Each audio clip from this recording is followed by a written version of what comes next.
Hello everyone and welcome to another video. Today we're gonna be looking to romance some monsters, some devious devils mayhaps. We're gonna be playing Monster Prom 2 and it looks like the narrator already has something to say to us, so I guess let's get started.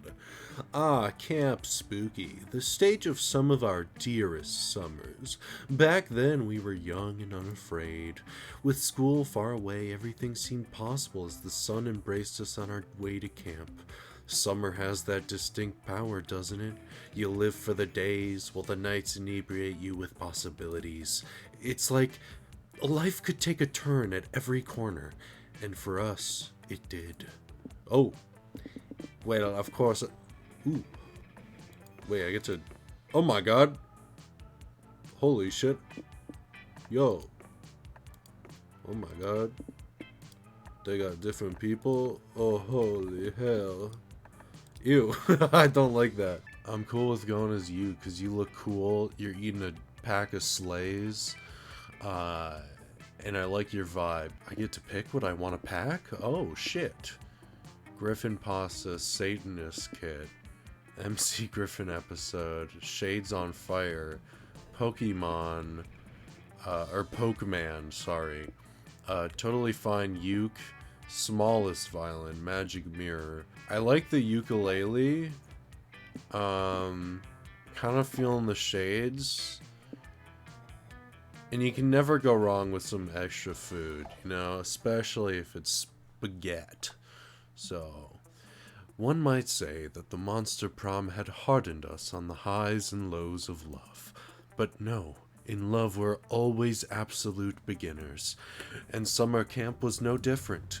No one talked about it, but the idea of a summer love loomed over our heads. Okay. Close to the last day of camp, there was a meteor shower happening, just 3 weeks away. Everyone knew that if you were into someone, you were going to watch that damn thing together. And so, silent yet powerful pressure invaded us. It was the Monster Prom all over again. Everything seemed uncertain. Everything but one thing. Whoever we were asking on a meteor shower date, it was probably going to be one of the 6 coolest people on that bus. Joy Johnson Johima, a badass witch who wanted to chill a bit after saving the world countless times. Aravi Mishra, a hot-headed adventurer possessed by a curse who had turned out to be the most annoying roommate ever.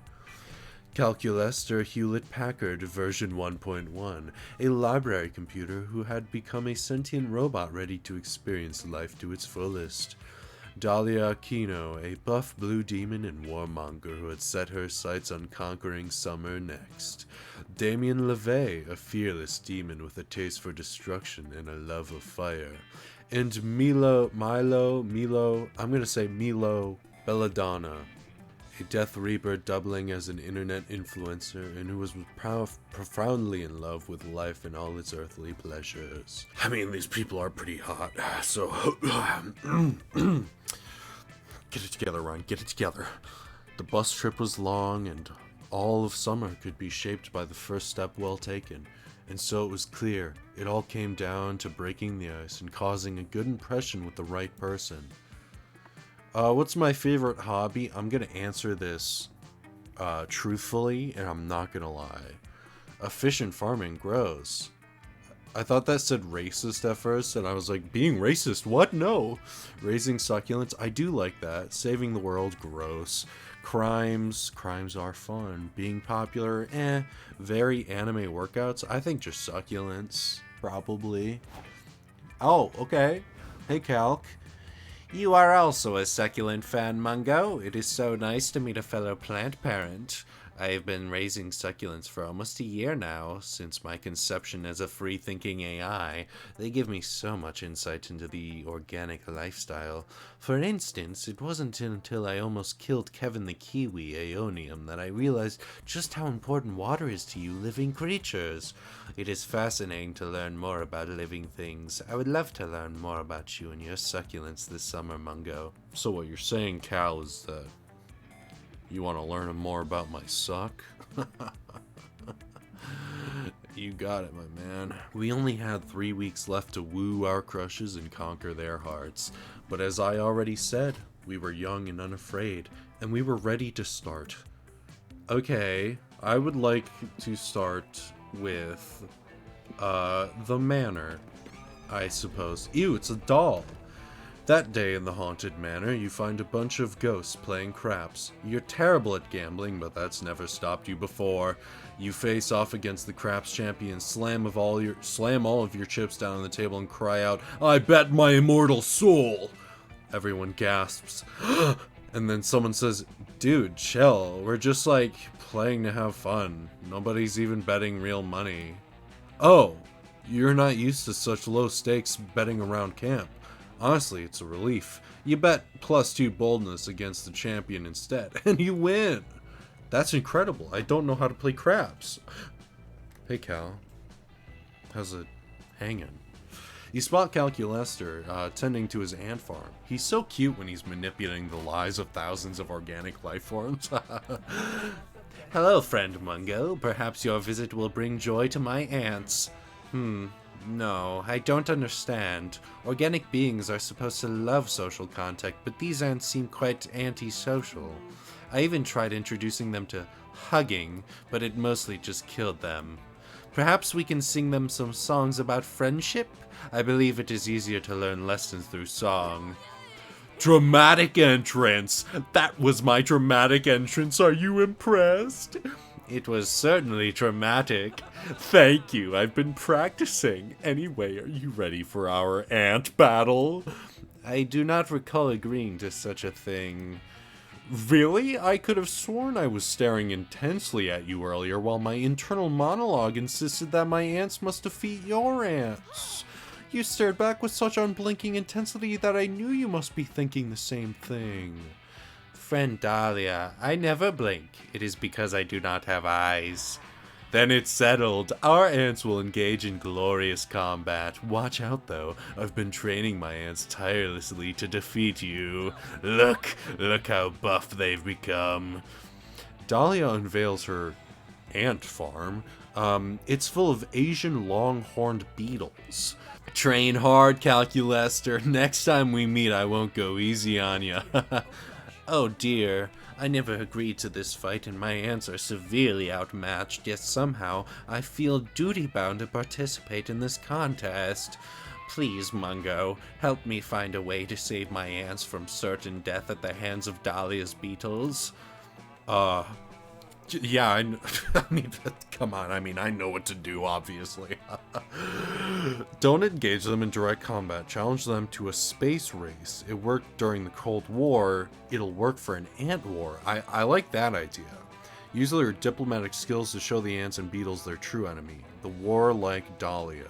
I personally was a huge fan of the Cold War. I mean, I wasn't alive during it, but I mean, looking back on it, great times, you know, really.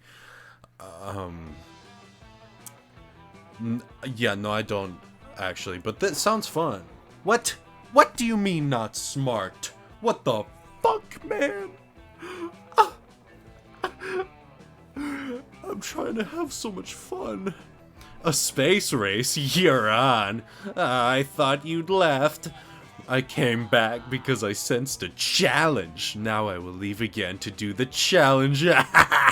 What a relief. We are now at least temporarily safe from Dahlia's murderous intensity.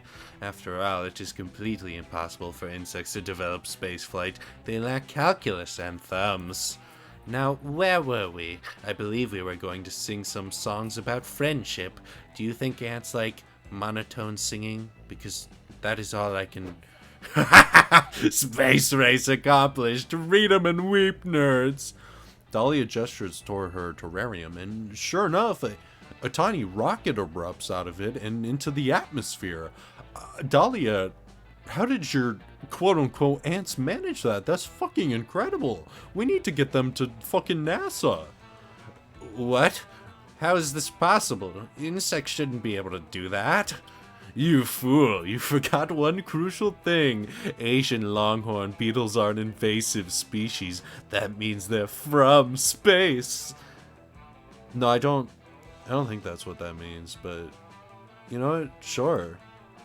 It does not mean that at all. Oh, really? Then how come it was so easy for them to build a spaceship, huh? Checkmate! Anyway, it turns out the technology used for making space rockets is also great for making ballistic missiles, so we're gonna make some of those now. Say goodbye, ants! Ants can't say goodnight. They cannot say anything at all. Friend Dahlia, please rethink your plans. But Dahlia is already gone, and that's all that's left of you is a deeply disappointed calculator. What did I say out loud? I lost smarts and fun. Fuck! Fuck, dude. How am I ever gonna win Cal's heart if I can't do this? No. Guess we'll go to Scout HQ this time. That day, all the scouts make a brain chain as a brain. Oh, braid. I mean, I'm not thinking about brain. Anyway, as a team building exercise, you learn all sorts of new things to braid hair. But the person braiding your hair accidentally ties an infinity knot into your head. There's no way to untie it. You can see into infinity. But right before Coach gives you the worst haircut of your life, you see how all of your friends will die. It's useful in helping you eliminate David Davidson, the doomed deer person, from your romantic prospects. Yeah, alright. You also watch every Marvel movie that will ever be released. You gain plus to creativity from witnessing a manly plot twist. So many, not manly. But knowing Marvel, it probably would be pretty manly.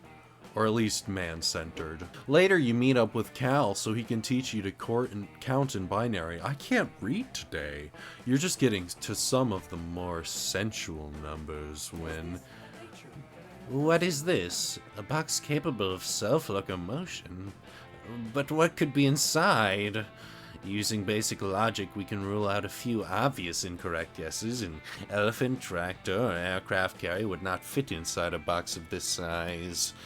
You suggest that the box might contain Counselor Flodge, the camp's self-proclaimed camouflage instructor. It also says Flodge on it, and not Counselor Flodge. So, maybe it isn't him after all. Ah, I see how you might make that mistake, Mingo, but the box clearly says not Counselor Flodge on it. Boxes do not have the mental capacity to tell lies, thus we must take it at its word. Perhaps it is...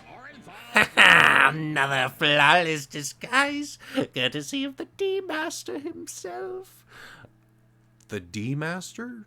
Oh, I should continue reading. The D stands for disguise, and I'm now required by law to say that. I really don't think you should, especially around, like, just in a camp setting. But, you know, whatever.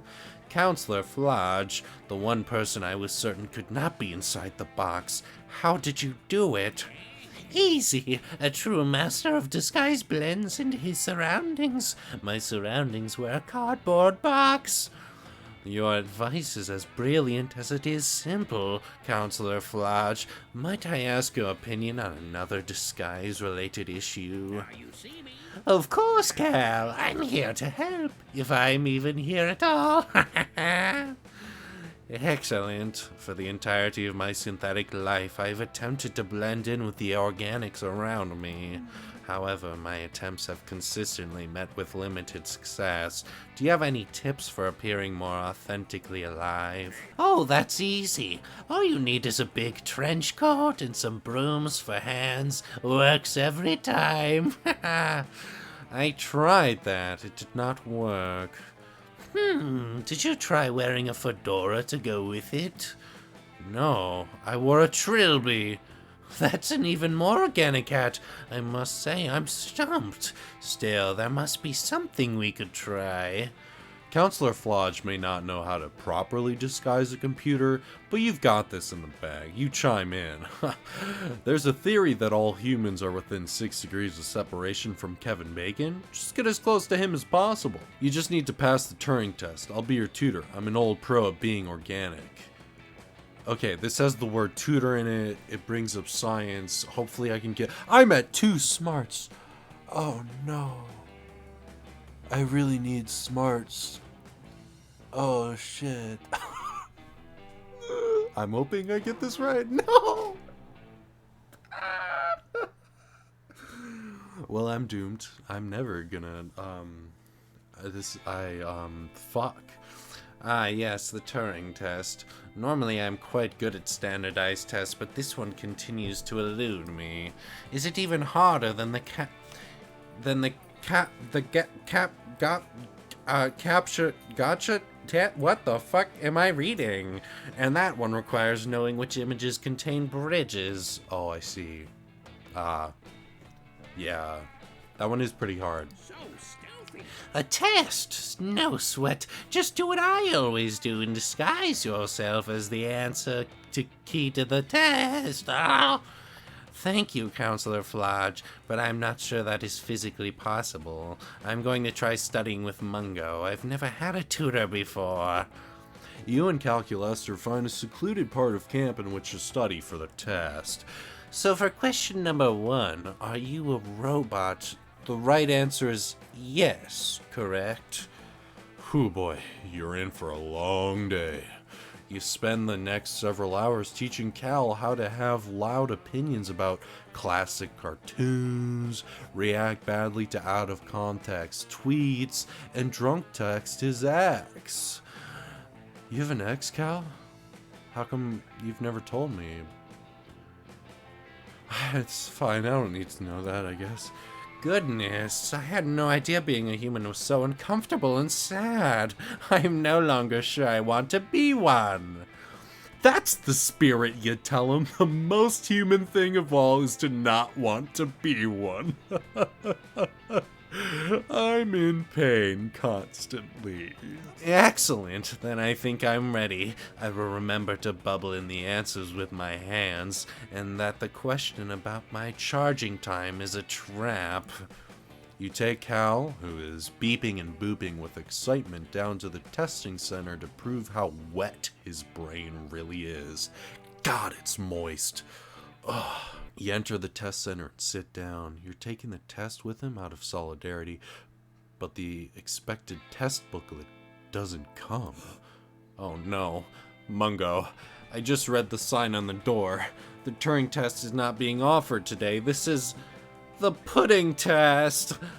No, not the pudding test. No sooner has Calculus just spoken than you are pelted with a deluge of banana pudding. It's not very educational. After all this careful preparation, I'm devastated at my failure to take the Turing test. Also, it will take days to clean this pudding out of my gears. You're not much happier. Also, the pudding test somehow proves that you're a robot. You lose charm and boldness. Great, I'm just losing everything. How good. How exciting. There's still a chance, right? There has to be a chance still, right? There has to be. I guess I'll go here. You see Dahlia and Cal sitting together. Dahlia is showing Cal some of her Monster Scout badges, pulling them out one by one as if they're priceless treasures. And this is my brownie selling badge. I got it by selling the most brownies out of all the Monster Scouts. That's lovely, Dahlia. What was your entrepreneurial success strategy for selling the brownies? Actually, Polly helped me with this one. She said she added a secret ingredient to the batter. Whatever it was, people bought it by the buttload. Oh, I see. I've got tons more. This is my brush your teeth 3 times badge, and here's my shower every day badge. I didn't actually do that. I faked it. And my K-Beauty skincare queen badge. That one I was pretty good at, though. Are all of the Monster Scout badges predicated on completing basic organic hygiene? Not always. Here's my repurpose an entire skeleton badge. I got that by turning a human skull into a cereal bowl, his spine into a walking stick, and I used his ribs to make a cool xylophone. I love necro arts and crafts. Oh dear. Was the human already dead when this happened? Well, duh, he was actually a twofer. I got a skeleton by completing the rob a grave before the funeral's over badge. They were not happy about that. Coach was super proud of me, though, and I think the widow took it pretty well. She did scream many slurs at me, but I took that as a sign of endurance. I have a lot of badges already, but there's still so many more to achieve. But Dahlia Kino never quits, gives up, also. I've got to earn them all. Friend Dahlia, I am appreciative that you have thought to share this very important thing with me. Of course, buddy, what are friends for? Quite. However, I cannot help but feel a bit conflicted over your desire to earn them all. It seems that many of the Monster Scout badges are morally dubious. What? That's blasphemy. The Monster Scouts are an esteemed organization of plucky young monsters who want to achieve and do good.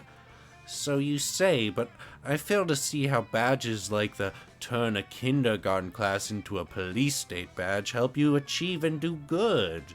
Well, you see, Cal, it's actually about teaching the children, the youth of this nation, what they're in for in the future, because God, they gotta learn that life sucks early, you know? Gotta start them early. Have you ever been in a kindergarten classroom before? Those little schnotheads have no order of sense of duty. A police state would vastly improve their puny society. This has been a great reminder to never let Dahlia get into childcare.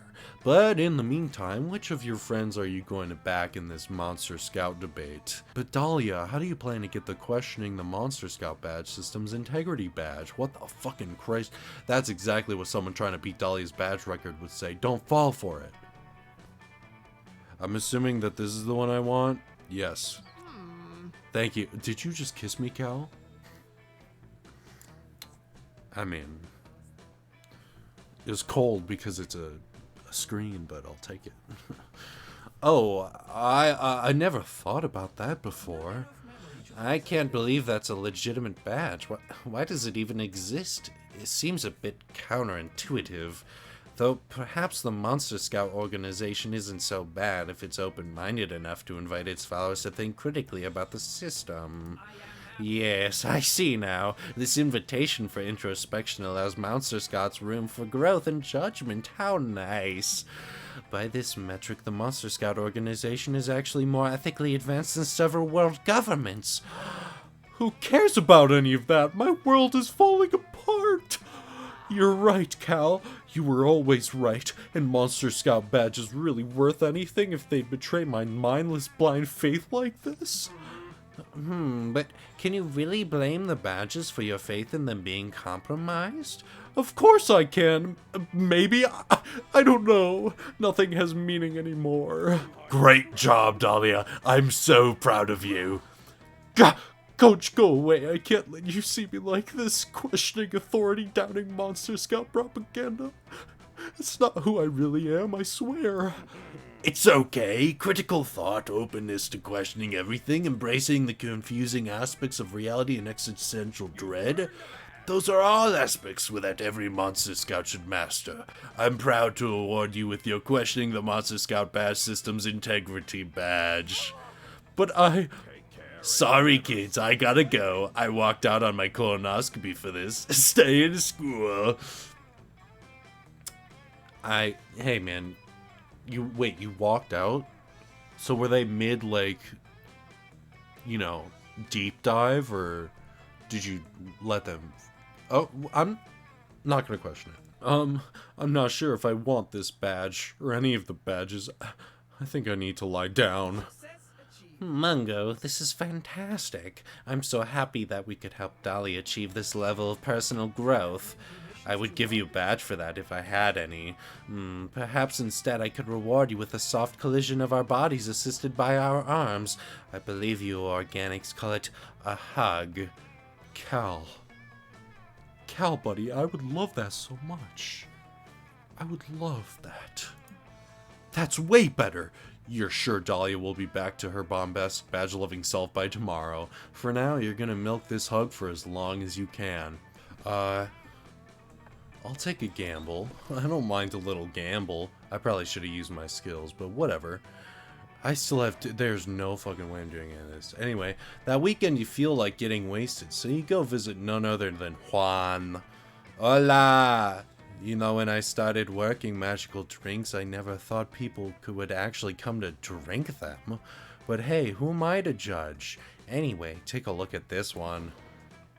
Oh my god. No idea if I got the recipe right. Wanna try it? Otherwise, you always have the mystery box. Imagination, that'll give me creativity, I suppose. I feel like I need smarts, so I'm gonna take the mystery just in case. The mystery box, so bold of you. Hope you're happy with it. No refunds. The Pina Colada is a concoction that will shake the inside of your own skull. Choose 2 stats and see how the kick of this beauty makes the Oh shit. Okay. Yeah, this is good. I can swap smarts and okay. Oh. What do I need for Cal? Because if I don't need boldness, then I'll swap it with boldness. Need smarts, charm and fun. Oh. Oh, that's oh. Okay, well, I don't need bold, so I'll swap bold and smarts. Yes! Yes! Yes! We're still in this, ladies and gentlemen. We have a chance here. This is the part where I leave before you puke all over me. Ciao! Bye, Juan. Thank you. That actually really helped me, I think. Well, let's go to Camp Dome now. Oh my god, look at me doing limbo. That's awesome. That day at the Camp Dome, you play hacky sack. It's all fun and games, literally, until the hacky sack falls and, against all your knowledge of hacky sack's supposed composition, it breaks upon hitting the floor. What the fuck? The good news is inside of it there's 2 charm. You call dibs. That's what I need. Yes, we have a chance here. You're competing hard in the Camp Dome, doing your best to achieve your goal, which is flirting with Cal, obviously. What? You thought you actually started caring about Dome games? No way, Jose. Why yes, friend Mungo. I do know CPR, though I'm sorry to hear I've taken your breath away. Is there any way I can assist? Shall I remove myself from your vicinity? No, Cal. Absolutely don't do that, please. You start to tell Cal not to worry, but before you can move on to your next question, does he have a mirror in his pocket? Because you can see yourself in his pants. Come, brave comrades, it is I, Batnus. Let us put aside our rivalries and defeat our true enemy, the Chancellor. What rivalry, friend Batnus? I have no rivalries, only friends. In fact, that is perhaps why I fail so often at the Dome games, because I do not wish to make enemies. In fact, my unwillingness to make enemies has often angered my friends, risking turning them into enemies. Oh dear, what if my refusal to make enemies makes me enemies? Exactly, Calculester, and it's that unique and not at all confusing perspective that would make you such a valuable asset to the rebellion against the Chancellor. I'm going to pair you with my ally, Foxface, a fox with an actual human face. She's very upsetting. I feel like a cute anthropomorphized robot might help her appeal. It sounds like this Chancellor is a very bad man. I'm going to run an internal search for information about him right now. This article, How the Chancellor is Controlling Your Mind with Cereal, was posted by Sabson. How they overthrow the Chancellor and look good doing it by Absnitz. Top 5 ways the Chancellor is sucky and mean by Natbis. If I didn't know any better, I would say every one of these usernames was just an anagram of Batnit. Yes, well, I think it's obvious the whole world hates the Chancellor. Clear your schedule, Cal. This is going to take at least 4 movies or 3 books if you know how to read. It's time for Batnus and Calculester catching fire and throwing it back at the Chancellor because he sucks. I'm happy to help, friend Batnus. We will work to overthrow the government for as many movies and or books as it takes. I have no more pressing adventures that would stop me. That's what he thinks. You can't lose Cal for that long. It's time to remind him of that really important high stakes adventure that the two of you were about to embark on. Definitely that was going to happen. Cal and Mungo adulting into the realm of federal income tax deductions. Cal and Mungo 3, The Revenge of Roberto Roadkill. Adulting into the I need fun and is this bad? Is this the bad one? I'm choosing all the wrong answers. So honestly, who cares? Mungo and Cal 3? Why don't I remember Roberto Roadkill from the first ones? Who is Roberto Roadkill? It doesn't matter, Cal. You can't have done anything worse than the Chancellor has. You recount how in Cal and Mungo 1, Electric Boogaloo, Roberto spelled your name on your Starbucks cups with 2 Z's, but just half an M. So you haunted him down and ran him over with a bus, thus turning him into Roberto Roadkill. That's where the nickname came from. But wait, Mungo, that makes it sound like here you were the bad guy. You explain you totally weren't because you brought him flowers at the hospital, but the vases were beehives and the flowers were bees, and actually you brought him bees. And Roberto loves bees. This gets worse and worse. This makes me want to be friends with Roadkill Roberto instead. You can! Your Roadkill Roberto sounds a lot like our rough life Roberto, who went through a bus accident, a bee attack, an arson incident, and a helium catastrophe, all in the same week at the hands of the same person. You look guiltily askance. You're just not understanding, Cal. You just don't. Let me explain, okay? But now, Rough Life Roberto has joined us in fighting fascism, which fits in well with his usual work helping widows, orphans, and orphaned widows. Join us! Yes, friend Batness, I will join you and your soon-to-be friend Rough Life Roberto. Friend Mungo is too mean for me. Perhaps he's not much of a friend at all. I try so hard, I try to do what's right, and every time I do it wrong. Yikes, but fair, given the way you treated Roberto. Mine is too charm, and mine... Those are the other ones I need, you motherfucker! Oh. So this isn't going well for Ryan, for Mungo, but I believe we can pick it up at the woods. Definitely we can do it at the woods. Not do it, but, anyway, while you're hiking through the woods, you accidentally step on a pile of leaves covering a massive hole. It was a trap! An evil goblin hunter, is it a goblin who hunts or someone who hunts goblins? You'll never know. Appears. They were the one who put the trap in there. This is it. You're done. You get ready to embrace death, but the goblin hunter only set the trap to get someone to help them to do their math homework. They'll only let you leave if you help them. You don't have any other option here. It's a bit boring, but you actually learn some useful calculus. You gain 2 smarts. That's good. Now I just need to get charm and fun up again somehow. You manage to extricate Jesus yourself from that situation just in time to nearly trip over Cal. He's crouched on the ground, intently studying his glass prison full of ants. I mean his ant farm. That's what those are called. Yeah, not a prison. Oh, friend Mungo. Oh, so we're friends again, Cal? Good. Yeah. How pleasant to see you, probably. As you can see, I am once again attempting to understand the complexities of organic life by way of this ant terrarium. Their brief, numerous lives provide the perfect data set for training my neural net. If only all beings died and reproduced so rapidly. In the course of my research, however, I've begun to worry. Are these ants spiritually fulfilled?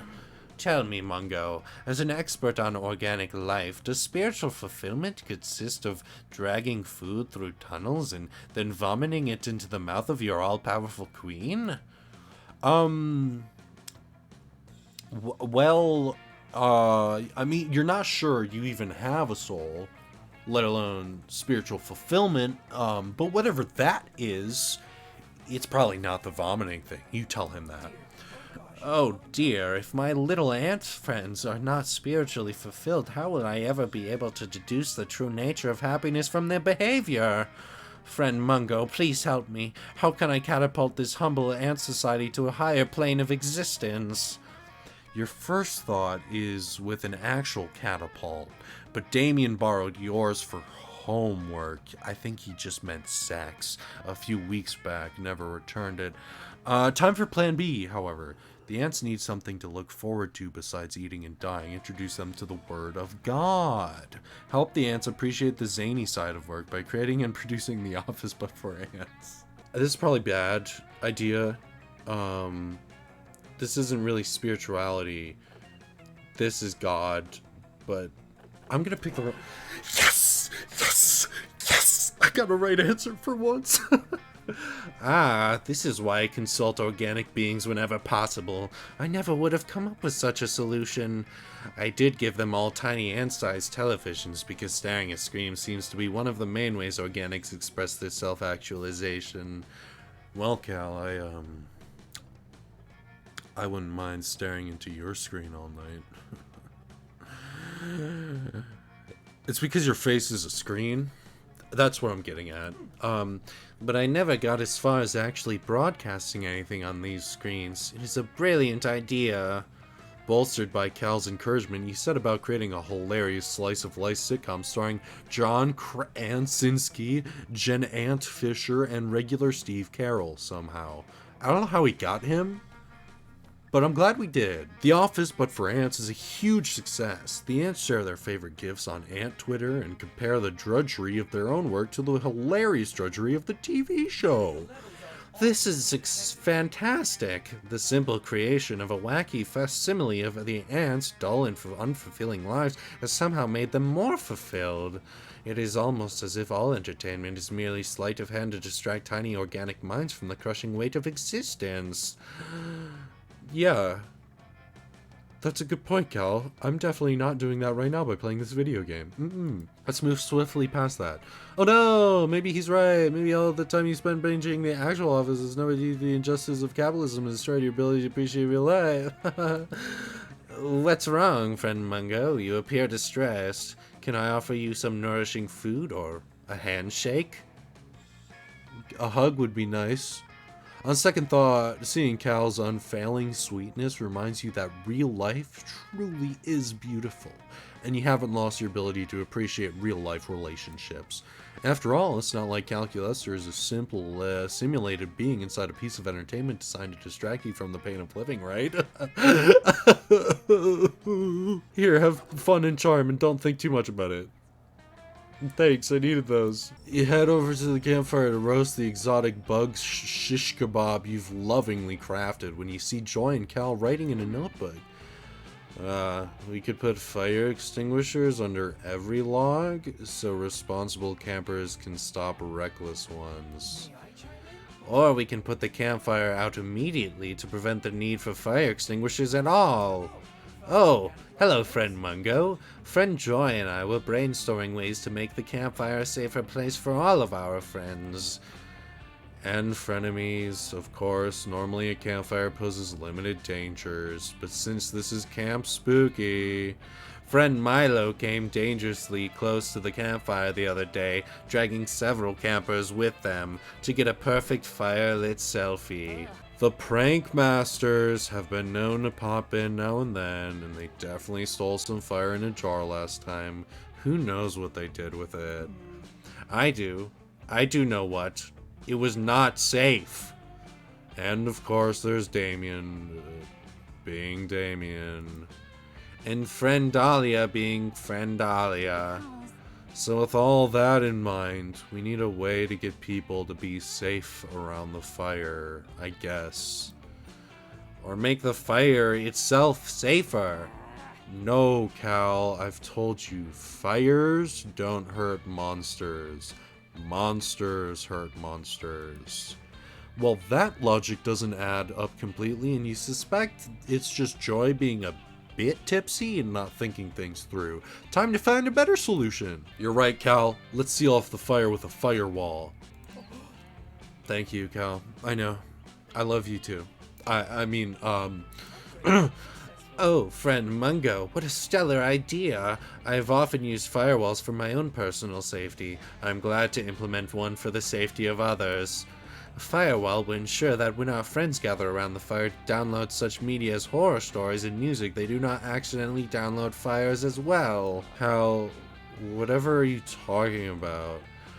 People aren't downloading stories from the fire, they're just telling them. But then why would they gather around the campfire to do so? Organic life forms are known for being quite flammable. If they could simply tell their stories elsewhere, why would they not? Because the campfire is warm and glowing, Cal. Are light bulbs not also warm and glowing? Sure, but it's just a tradition, okay? Tradition. An internal search indicates that this is often used as an excuse by organic life forms to justify inexplicable behavior. Still, I believe you are mistaken in this case, as I have installed the firewall and then safely connected to the fire and downloaded the fire-related movie St. Elmo's Fire. You did what now? Come, friends, let's all watch this 1985 cult classic featuring such acclaimed actors as Rob Lowe, Demi Moore, and prolific television character actress Gina Hackett. Wait, how did you download a movie from a fire? Doesn't matter. You joy and Cal have a lovely evening watching that garbage movie, virus-free and content. You get bowling point. You get what the fuck? You get bowling for soups. Total bomb 85 stuck in your head, but with the fire with safety. Cal was no longer objection. I'm dying inside. Send help. I don't know what use my skills means. So I'm gonna use my skills. Weekend arrives, and so it's time to visit Juan, the magical Latino cat. Look who's here! Really, I don't know who in their right mind would take such a risk to visit my bar. I guess you have more thirst than common sense. Anyway, get ready to party! What? Do I click one of these? What do I do? What is happening? I'm confused. Oh, do I have to, what do I do? What? I don't even know what I did. Was I supposed to use like arrow keys or something? I got Bloody Mary. What are you doing? Drinking a Bloody Mary? That's a curse. Who drinks curses? Just because I keep my curses in glasses and cups, it doesn't mean you should drink them. When anyone visits a location, they will lose stats. Have fun with that. I hate it here. I truly do. I'm gonna go to the lake. You're in the lake sunbathing. What did I lose? Anything important? I hope not. It's kind of relaxing, but hella boring. What's the issue? Have you lost your ability to have some fun unless you're playing video games or partying in wild raves? No, I haven't. Ah, no, you see the problem now. You didn't put on sunscreen, but fun screen, which has a fun protection factor of 50. You wash the fun screen away with some water and put on some sunscreen. There you go, you prevent... I hate it here, actually. Is the thought that I have. You spot Cal, I like your goggles and your shorts. Fiddling with what looks like a compass, you ask to borrow because you have a strong desire for any object that contains the word ass. It's normal. That's a normal thing. Though it pains me to deny your request, Mungo, I simply must decline. This is an experimental compass which I am using for a special project. You ask him why this experimental compass has replaced the word north with great job. For encouragement. You see, this is no ordinary compass. What I'm attempting to construct here is a moral compass. During my tenure at Spooky High and subsequently here at Camp Spooky, I've noticed that many of our peers are, shall we say, morally challenged. It is not their fault, I know. All monsters are fundamentally good. They are merely confused and possibly sociopaths. So in order to help them know what is right and hopefully do a bit less crimes, I'm constructing this device to help point them in the right direction. The trouble is, whereas ordinary compasses orient themselves according to the Earth's magnetic north, I do not know what ought to serve as my compass's moral north. At first I was sure that it should point at Oprah, but then I learned that she's breeding an army of snake people infused with their DNA in order to take over the world. That won't do at all. With so many Oprah snake clones slithering around, the compass wouldn't know where to point. Oh, but I have another idea. I can ask you for help. You are clearly a paragon of virtue, as evidenced by the fact that you are always following me around trying to please me. Yeah. Good observation. What do you think I should use for my moral north? 500 copies of Kant's Critique of Pure Reason buried at a crossroads. Whoever's at the top of the official world karma scoreboard. That doesn't seem helpful. This is probably wrong though.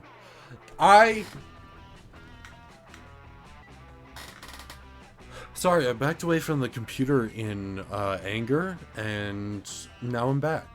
Oh yes, the World Karma Scoreboard. I love the fact that moral righteousness can be numerically verified.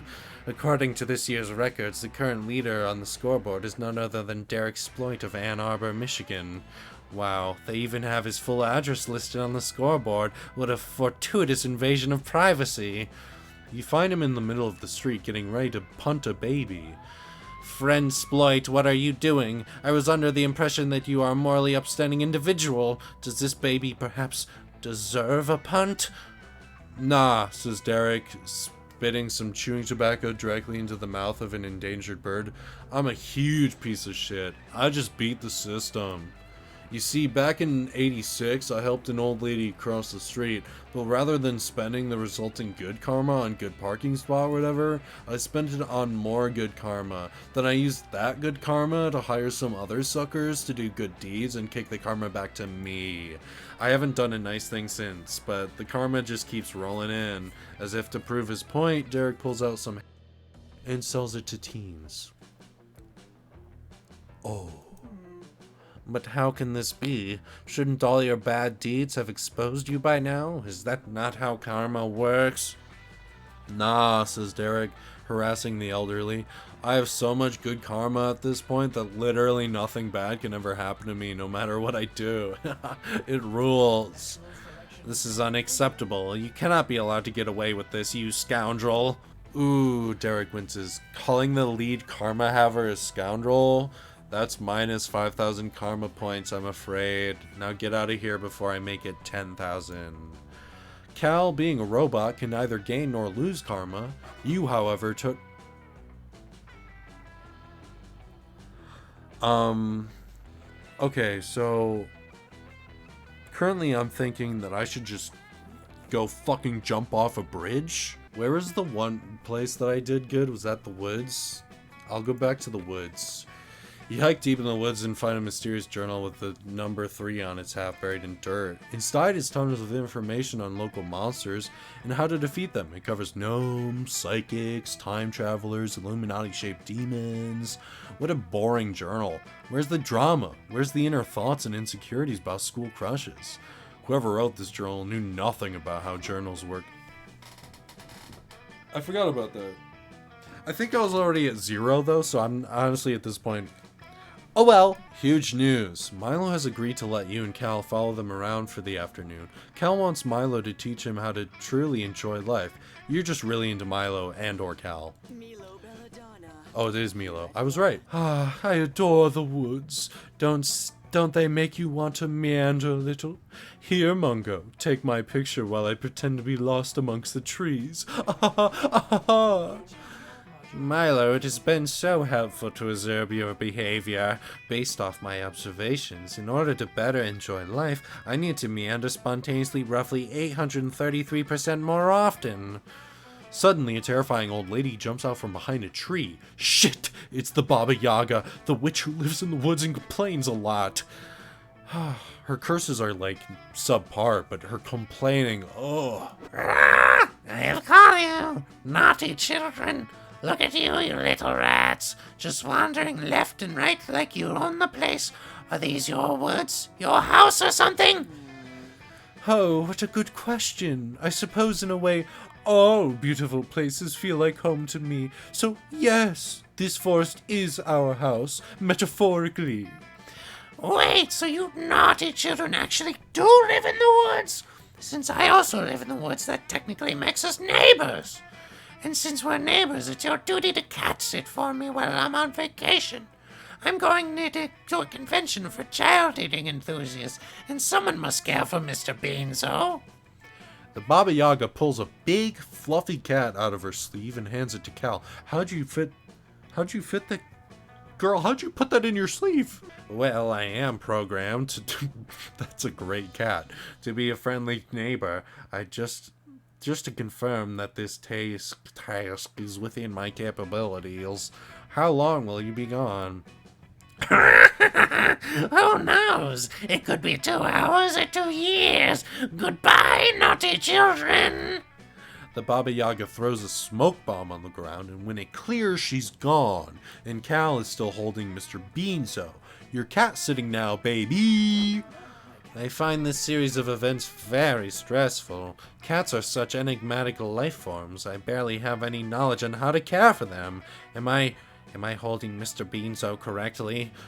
Oh, don't worry, you little metalhead. Cats are easy to take care of. We just need to, respect the cat's emotions, be good listeners, and never get to bed angry, obviously.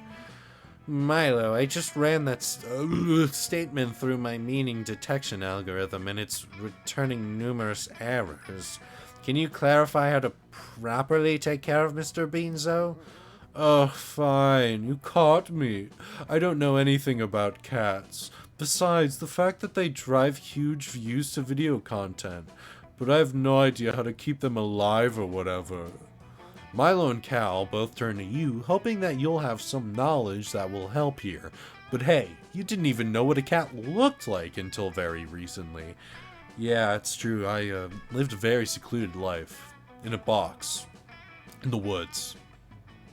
See, my parents rejected me when I was younger, so I just had to live on my own. It wasn't very fun. But suddenly Mr. Beanzo starts meowing over and over again. What the hell? Oh, poor little Beanzo. He must be hungry or angry, or maybe he's depressed. Is it ennui? What do we do? Oh, Mr. Beanzo. Shit, you're out of time. Make up your mind quick. What the fuck does this cat want? Mr. Beanzo is meowing to assert his dominance. We must show the cat that we recognize its authority as alpha. Bow to Mr. Beanzo. Mr. Beanzo just wants what all cats want, to drive a bitchin' Ferrari. I can't imagine that would be the correct choice, but honestly, I've gotten everything wrong at this point, so I'm just gonna leave. You guys got this, right? You can finish this for me, okay? Cool, thanks. Oh my god, Mungo is obviously correct. Mr. Beanzo is demanding that we make him our god. Let's supplicate ourselves to him immediately. Oh, okay. In order to show Mr. Beanzo his obvious supremacy over me, I will, continue to hold him in a comfortable position. And I, Milo, shall write a poem for this cat. It will be a spoken poem, and it will be so beautiful that Mr. Beanzo's name will be forever painted across the pages of history. On the spot, Milo improvises a poem about how cute Mr. Beanzo's paws are. It's the most emotionally moving poem of all time, and you're different after hearing it. I'm still confused as to the overall function of poetry, but that was amazing. However, Mr. Beanzo is still meowing. Mungo? You attempt to demonstrate your subservience to Mr. Beanzo by laying on the ground, rolling onto your back, and exposing your soft underbelly. He's still meowing. It wasn't enough, Mungo. Do something else, something more degrading. You give Mr. Beanzo control over all of your bank accounts and email passwords. Mr. Beanzo seems to be unsatisfied. Please, Mungo, adequately supplicate yourself. I worry this cat will soon die from over meowing. Fuck! At this point, you'll do anything to show this cat that it's in control of your life. You give Beanzo the shirt off your back, you tell him all of your darkest secrets, and finally, this fucking cat stops meowing, but only after you've gotten I'm Mr. Beanzo's biggest fan tattoo. Children, I've returned from my convention. I had several naughty children and even a naughty toddler. Now give Mr. Beanzo back to the Baba Yaga, or else I'll cook you into a pie for a post-conviction snack. Holy shit, that was an emotionally demoralizing... That just was. It just was. But at least you're done cat sitting now and you can hang out with your friends again. How odd, Mungo. After watching you demean yourself in front of the cat, I am perceiving you as much less appealing. Huh, me too. I think it's just Mungo's fundamental lack of dignity, you know? Let's get out of here, Cal. Oh no, yet again Mr. Beanzo has outsmarted you at every turn. You tremble in fear of his mighty feline authority and lose... I meant -1. I didn't know you could go into the negative. I didn't know that was possible in this game. Oh shit. I know that this isn't gonna work at all. So therefore I should just rightfully choose myself. Here's the thing, right? It wouldn't be a proper video if I didn't just straight out fail, so I might as well just fail. Ask Cal, yeah, I guess. Might as well. You finally gathered courage and ask your beloved to watch the meteor shower with you. You desire a summer fling with me? This is strange. This proposal of yours is producing in me a new feeling I never felt before. What's the word for it? Please, let me search it on the internet. Okay, according to the internet, what I'm feeling is aversion towards you, Mungo. How interesting. But the answer is still no. Oh no. Being rejected turns out to be very embarrassing. You put all those camouflage classes you took to the test, you cover yourself in leaves and a smile to camouflage yourself as a person who's okay. But you fool no one. Everyone sees you're broken inside from the rejection. They see you're a worthless piece of shit. They see you're a fuck up. Congratulations. Hey, thanks. Hey guys, thanks so much for watching. I certainly did not do well, but that's okay because I failed. And failing is part of life.